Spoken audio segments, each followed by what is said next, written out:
যে ব্যানারটা আমরা দেখলাম যে বিসিবি নির্বাচনের নোংরামির বিরুদ্ধে, মানে এই একটা শব্দ তামিম ইকবাল বলে গিয়েছেন, সেটা এখনো চলছে এই শব্দটা।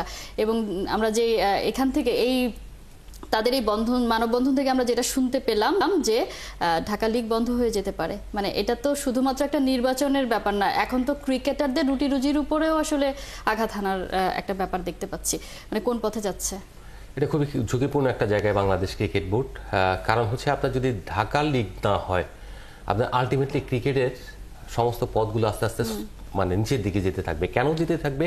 আপনারা জানেন যে বাংলাদেশের ক্রিকেটারদের রুটি রুজি বলা হয় যে ঢাকা প্রিমিয়ার লিগ বা ঢাকা লিগকে।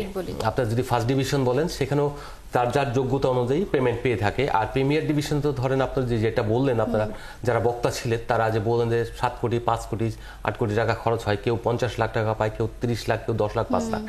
আপনি এই টাকাগুলি কে দিবে?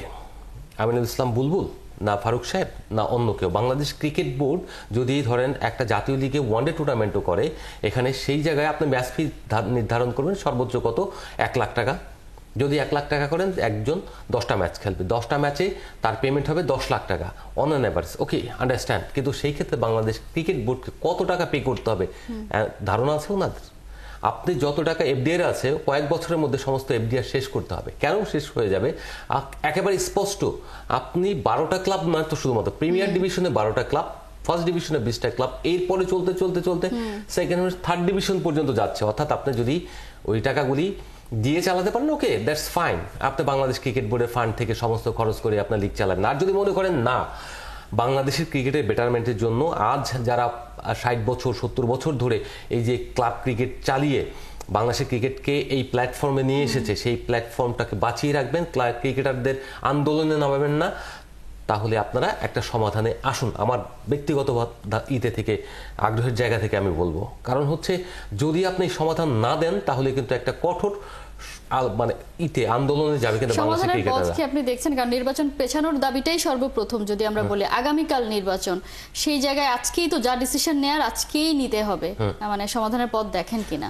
আজকেই তারা যে আলটিমেটামটা দিয়েছে, সেটা কিন্তু আজকের মধ্যেই সমস্ত কিছুর সমাধান করার জন্য বলা হয়েছে। সমাধান 3টা বলা হয়েছে। 3টার মধ্যে একটা অ্যাড হক কমিটি অথবা বর্তমান কমিটিকে এক্সটেন্ড করা, অথবা আপনার ইলেকশন রিশিডিউলিং করা। রিশিডিউলিং করার ক্ষেত্রে আজকে কিন্তু খুব সহজে একটা পদ্ধতি আছে, যে পদ্ধতি তারা ব্যবহার করে আদালতে গিয়ে আপনার নির্বাচনগুলোকে এই পর্যায়ে নিয়ে এসেছে। তারা কিন্তু সেই প্রক্রিয়াটাকে খুব সহজেই করে দেবে। যদি ম্যানিপুলেট না করেন, তাহলে আমিনুল ইসলাম বুলবুলের যে চিঠি ইস্যু হয়েছিল 18ই সেপ্টেম্বর, সেই চিঠির উপরে যে রিট হয়েছিল, সেই রিটের রায় কিন্তু আজকে শুনানি। আজকে যদি শুনানিতে জাস্ট আদালত বলে যে এটা বৈধ না, তাহলে কিন্তু নির্বাচন হেল্ড হয়ে যাবে। হেল্ড হয়ে যাওয়ার অর্থ হলো আপনি অ্যাডহক কমিটি গঠন করে, অথবা আপনার যে বর্তমান কমিটি রয়েছে, আমিনুল ইসলাম বুলবুলই সভাপতি থাকবেন, উপদেষ্টা যেটা চাচ্ছেন ওনার প্রার্থী সভাপতি হবেন, তো সেক্ষেত্রে উনি কিন্তু অটোমেটিকলি ক্যারি করে নিয়ে যেতে পারেন যতদিন পর্যন্ত উনি ক্ষমতায় আছেন।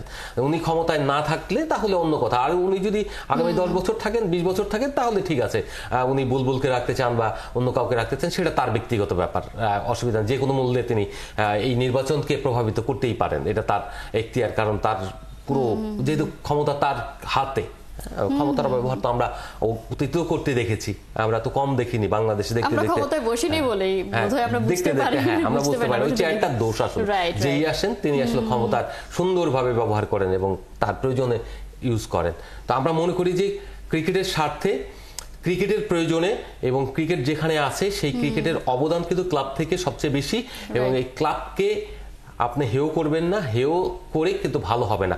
আপনি যারা এখন নির্বাচনে আছে, যে 10টা ক্লাব হয়তো কেউ কারো হাতে আছে, 12টা ক্লাব হয়তো রয়েছে, তারা কিন্তু পুরো লিগ বা পুরো সিস্টেমকে ক্যারি করতে পারবে না। একটা সময় তাদেরও মানে কিন্তু কঠিন সময় ফেস করতে হবে। তাই যারা এখন মনে করছেন যে 12 জন অটো পাস হয়ে আসবেন, তারা কিন্তু তাদের জন্য কোনো অশনি সংকেত সামনে। এটা কিন্তু মনে করবেন না যে যতটা সহজ আসলে তারা ভাবছেন, ততটা সহজ না এই পথটা। কেউ 12 জন কিন্তু এখন বসে আছে, যে 13 জন কিন্তু এখন যেমন 3 জন লাস্ট এখান থেকে নিজেদেরকে প্রত্যাহার করে নিয়েছে সর্বশেষ। তো সেই ক্ষেত্রে 13 জন রয়েছেন, এখান থেকে একজন নির্বাচন হলে একজন হয়তো সরে যাবেন, বাদ বাকি 12 জন অটোপাস মোটামুটি। সেই অটোপাস ওয়ালাদের কিন্তু বিপদ আছে সামনে, এটা কিন্তু বুঝতে পারছে না এখন। তারা মনে করছে যে আমরা আসবো, এসে মোটামুটি ব্যবসা বাণিজ্য থেকে শুরু করে যে যার মতো করে লুট লুটপাট করার সুযোগ, তো ভেতরে ভেতরে সেটা করে নেব, কিন্তু আলটিমেটলি এটা হবে না। এটা বাংলাদেশ, আপনার মনে রাখতে হবে। ওই যে আমরা আওয়ামী লীগকেও দেখেছি একদম জোর করে ক্ষমতায় ছিলেন অনেক বছর, কিন্তু একটা সময় 41 সাল পর্যন্ত কিন্তু থাকতে পারেন নাই। তাদের যে ভীষণ ছিল তার আগেই কিন্তু চপেট আঘাত করে বের করে দিয়েছে। হ্যাঁ, বাংলাদেশের ব্যাপক ক্ষতি হয়েছে। এই ক্ষতির এখন যারা রয়েছেন তারা বুঝতে পারছেন না যে এই ক্ষতির তাদেরকেও বহন করতে হবে, কারণ ইন ফিউচারে তারা যে আপনার প্রক্রিয়ার মধ্য দিয়ে সমস্ত কিছুকে ধ্বংস করছেন সেটা ভয়ানক। একেবারে, কারণ শিক্ষা যদি না নেওয়া হয় প্রত্যেককেই হয়তো সেই ধরনের প্রত্যেকের জন্য সেই ধরনের ভবিতব্য হয়তো অপেক্ষা করছে। তারপরে আমরা দুজন যে কথা বলছি দেশের ক্রিকেটের স্বার্থেই কথা বলছি, সেই ক্রিকেটকে যদি এগিয়ে নিয়ে যেতে চায়, ক্রিকেটে যেন অচলাবস্থা না আসে সেদিকে নিশ্চয়ই যাদের আসলে নজর দেওয়াটা জরুরি তারা নিশ্চয়ই দেবে।